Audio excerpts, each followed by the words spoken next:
बेखौ हाइकमान्डआ डिसिसन होगोन दिनैसिमबो सोरनो मा दायित्व होगोन सोरनो इएम होगोन बेखौ दासिमबो खुनु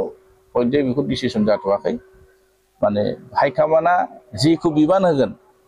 बेखौ बिबानखौ लानानै खामानि मावलांनो थाखाय जों रेडि ओंखायनो हाइकमान्डनि सायाव निर्भर खालामजोब्बाय आरो सारबासिनो हादों जेरै फ्रेश मानसियाबो फ्रेश नोंथाङा रायजोफोर गोबां बाख्नायखौ मोननो हादों नोंथांनो मा गुन दं बेनि बेलायाव रायजो राजाफ्रासो बेखौ बिसार खालायगोन आंथ' बेखौ बुंनो हाला आंथ' रायजो राजाजों हदाय थायो रायजो राजाजों थानानै खामानि मावनो मोजां मोनो समाजनि खामानि मावो ओंखायनो रायजो राजाफोरा जुदि मोनसे बिसास जुदि फोथायनाय दंब्लाथ' बेखौ रायजो राजाफोरनो आं रायजो राजानो जुदि बिसासखौ होनो हादोंब्ला रायजो राजाफ्रा फोथायदों आरो जुदि खामानि मावनायखौ नोजोर होगोन रायजो राजाफ्रा गावथ' बुंनानै लाना लाब गैया ओंखायनो रायजो राजाफ्रा जिथु खोथा बुंदों हयथ' बेनो सैथो ओंखायनो दिनै रायजो राजाफ्रा बेखौ बुंबाय थादों ओंखायनो आं सेस्था खालायगोन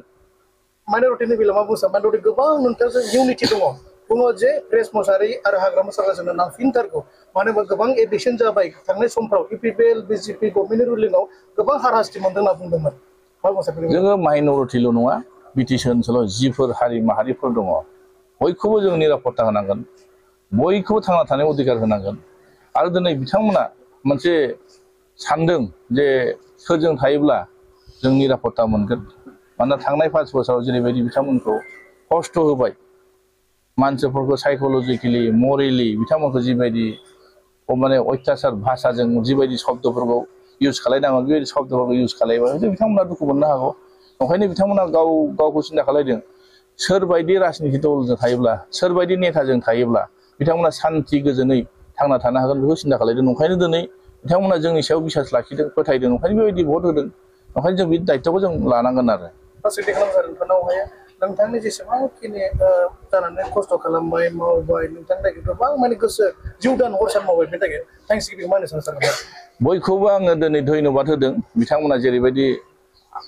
आं आरो बिपिएफ दोलोखौ लानानै मोनसे फोथायनाय आरो बिसाजों जिबायदि गावनि खामानि दोनथ'जोबनानैब्लाबो सान हर बिपिएफखौ देरहानायनि थाखाय खामानि मावदों बिनि थाखाय आङो आंनिफ्राय रोजा रोजा बिथांमोननिसिम साबायखर आरो खुलुमनायखौ आं जासिहरदों फैबाय थानाय दिनाव जोङो मोजां दायित्व लानानै बिथांमोननि जिथु साननाय जिथु लुगैनाय बेखौ जोङो मोनफानि उनाव मोनफा हानायसिमखौ सुफुंलांनो सेस्था खालायगोन आरो गिबियावनो आङो जोंनि धनस्रि समस्थिनि साफ्रोमबो भटार्स रायजो राजाफोरखौ आंनि गोसो गोरबोनिफ्राय धन्यबाद होदों आरो लोगोसे आङो जोंनि बिटिसिनि गासै सुबुं माहारिफोरा भटार्सफ्रा जेरैबायदि जोंनि बिपिएफ दोलोखौ जिबायदि भट होनानै गासै 28 जन जेरैबायदि देरहासार होबाय बिनि थाखाय आं साफ्रोमबो बिटिसि रायजो राजाफोरनिसिम अननाय आरो खुलुमनायखौ जासिहरदों आरो जोङो दिनै फैबाय थानाय दिनाव जोङो जिथु रायजोआ जोंनो जिथु दायित्व होदों बे दायित्वखौ जों मोजाङै रुजुननानै बिटिसि ओनसोलनि जौगानायनि माखासे खामानिफोरखौ थांखि लानानै बिनि थागिबि सुबुंफोरखौ जों जेरै बिटिसिनि साफ्रोमबो सुबुंफोरखौ बर'आनो जा मुस्लिमानो जा असमियानो जा जेनेबा हमना ला गुरखाफ्रानो जा गासै जोंहा जि सुबुंफोर दङ गासै 26टा जाति जनगोष्ठी जोंनि बे बिटिसि ओनसोलाव रायजो जायो बिसोरनि माखासे जौगानायनि खामानि बिसोरनि अधिकारफोरखौ जोङो मोजाङै बेखौ दायित्व लानानै जों खामानि मावगोन होननानै जों खोथा होबोबाय थादों बेखौनो रायजो राजाफ्रा बिसासाव लानानै जोंनि इलेक्सन मेनिफेस्ट'आव होनाय माखासे थांखिफोरखौ नुनानै जिबायदि बिसास लानानै जोंनो रायजो राजाफ्रा जोंनो मदद होदों बेबायदिनो जों रायजो राजाफोरनि साननायफोरखौ मावफुंलांगोन आरो बे समाव नुनो मोनो जिहेतु बिपिएफनो गोबां रायजो राजाफ्रा भट होबाय थिग बेबायदिनो गफुर बिस्तास बिथांमोनाबो नोंथांनि सापर्ट खालामो बिथांमोननि थाखाय मा अफार बिदिथ' जोङो गफुर बिस्वनाथ आरो हमना ला नैबे दिखियाजुलि ओनसोलाव माखासे गोलैनाय जिथु 60टा गामि हाबसननाय बिथांमोननि जौगानाय खामानिखौ जों मावखानांगोन जिथु बिथांमोना बिटिसिनि सिङाव जिथु सोसनजाबाय ओंखायनो बिटिसिआव जि अधिकार दं बे अधिकारखौ बिथांमोनाबो समान भाबै मोननांगोन आरो बेखौ मोननायनि बेबस्थाखौ जों खालायगोन गोदान गामि हाबसनदों माखासे एसे खामानि मावनायाव हयथ' अफिसियेलि प्रसेसफ्रा लिंथि जानो हागौ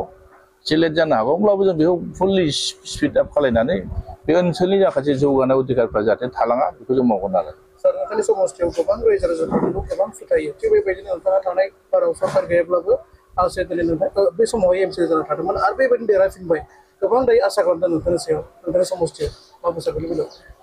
जि खामानिखौ गोसो गोरबोजों बजबनानै खामानि मावो बे खामानिया माने रावनिबो उनफिन जानानै थाया बेसेबां हायो एसेबां आवगायलांनो हायो आरो ओंखायनो गोसोनि बोलोनि खोथा गोसोनि बोलोआ जि थायो अब्लानो जिखुनु खामानिखौ मावफुंनो हायो ओंखायनो थिग बेबायदि आं रायजो राजाजों बे थांनाय 5 बोसोराव गभर्नमेन्ट गैयामोन अब्लाबो रायजो राजाजों सिथाबनानै खामानि मावदों दुखु सुखु समाव बिथांमोनजों थाफादों आरो एबारथ' गभर्नमेन्ट फैबाय नै गभर्नमेन्ट फैनानै जुदि रायजो राजानि खामानि मावनायनि दायथ'आ बांसिन जिथु रायजो राजा बिसास खालामनानै जेरैबायदि भट होदों बेखौ आरो मोजाङै दायथ'खौ लानानै मावलांनांगोन आरो गभर्नमेन्ट थानाय आरो गभर्नमेन्ट थायो थांनाय बोथोरावहाय जिहेतु गभर्नमेन्ट गैयामोन मावनो खाबु मोनाखैमोन दा गभर्नमेन्ट फैबाय बेयाव फारागथिखौ मा होनना बुङो सार मावनांगोन रायजो राजानि बे जेंनाफोरखौ सुस्रांनांगोन बेहायथ' आरो फारागथि जेबो थानो नाङा जिथु दायित्व मोनबाय गभर्नमेन्ट लाबोबाय आरो गभर्नमेन्ट फैखांनायनि उनाव माबायदि मावनांगौ बेखौ रायजो राजाजों सावरायनानै बोरै जौगानायनि खामानि मावनो हायो बेखौ जों आवगायलांसै नङा होमबा दाथ' नै शपथ ग्रहणसो लाग्रोगोन सरकार दाग्रोगोन टाइम दङ दा उनाव खोथाखौ बुंबावगोन आरो